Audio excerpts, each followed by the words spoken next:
And now we're going to talk about the flavor industry.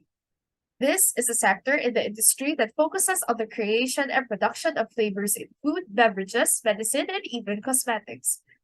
The industry uses and develops both natural and artificial flavors to enhance the taste and even the aroma of the products.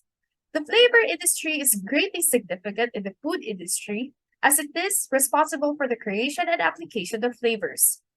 According to early documentations, hunters and gatherers used to wrap meat in leaves of bushes. With this, they discovered by chance that this practice caused the taste of the meat to improve. This led to humans improving the taste of their dishes through various herbs and spices. In 3500 BCE, ancient Egyptians used various spices to add flavor to food, create cosmetics, and embalm the dead.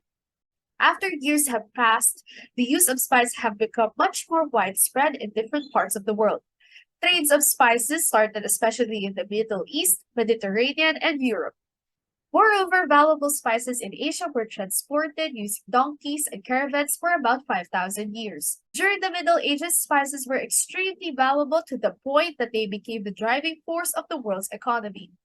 Because refrigeration was not known yet during this time, spices were used to mask the flavor of spoiled food. Before the age of exploration, Arabs used to control the spice trade. It was not long after the Europeans led on sea voyages which made them develop routes to find new spices and transport them, and in turn discover the New World. It is well known that European nations heavily competed for the control of the spice trade, which ultimately led them to colonize different nations, including the Philippines. Now, in the modern day, scientific discoveries have immensely impacted the flavor industry. Analytical techniques in chemistry helped in understanding the chemical composition of flavors. Creation of artificial flavors were made possible through synthesis of different compounds, which is beneficial especially for people with allergies who wanted to experience the taste of products they would typically avoid. Just like fragrances, flavors are also widely used in different products that we use almost every day. Some of them are food and beverages, pharmaceuticals, and personal care products. This may come as a surprise, but animal feed also has flavors in it. And of course, dietary supplements also has flavors to make them easier to consume. Just like fragrances, spices usually contain many aromatic components which are volatile. These often contain the alibenzine motifs, and on the side we can see the structure of the alibenzine, which is the parent molecule in the flavors that is detected in different spices. To make the story short, these spices rely on the presence of essential oils such as the eugenol from cloves, saffrol from sassafras, anethol from anise, astragol from tarragon, apple and myristicin from parsley, and there is a lot more. We can also take note that these flavors may be combined with other flavors in, for example, a plant that is considered a spice, as there is only a percentage of the said compound compared to the entire composition. Let us say that in parsley, apple, and myristicin is present in the same spice with different compositions. Well, the chemistry behind this is, as it was mentioned earlier, spices are usually from plants which then have their own essential oils, which give them their characteristic smell and taste, as these are volatile aromatic compounds.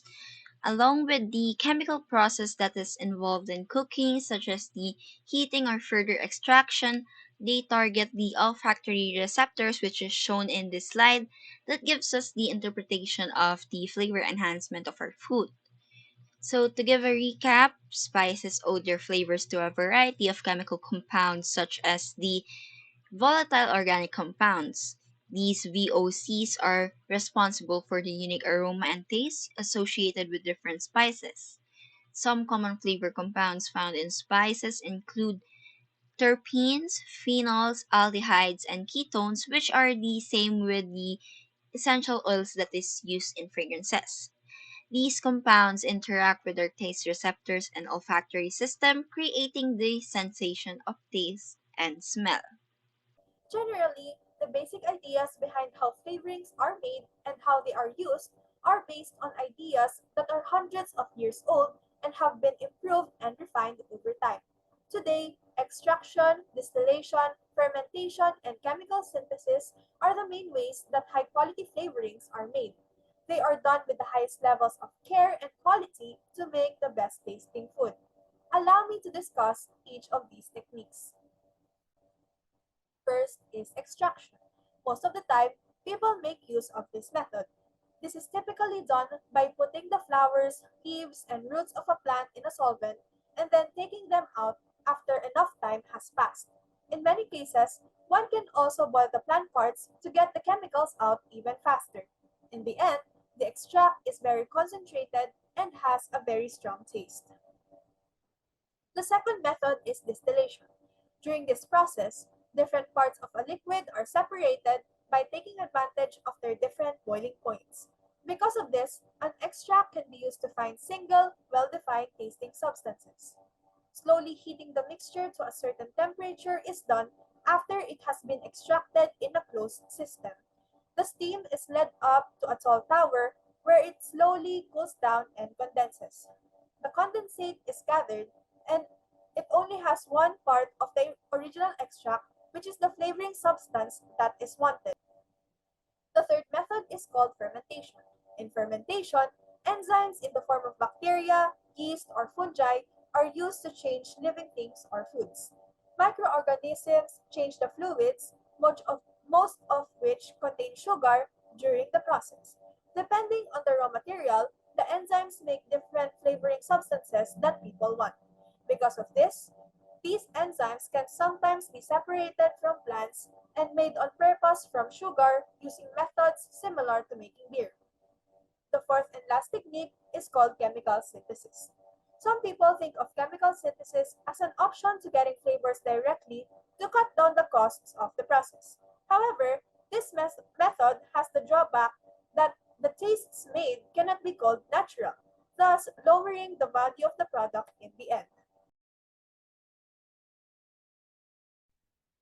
Good afternoon, I'm Clarissa Dela Cruz, and today I will be discussing to you the economy and optimizations needed for advancements for the fragrance and flavors industry. So let's get into it.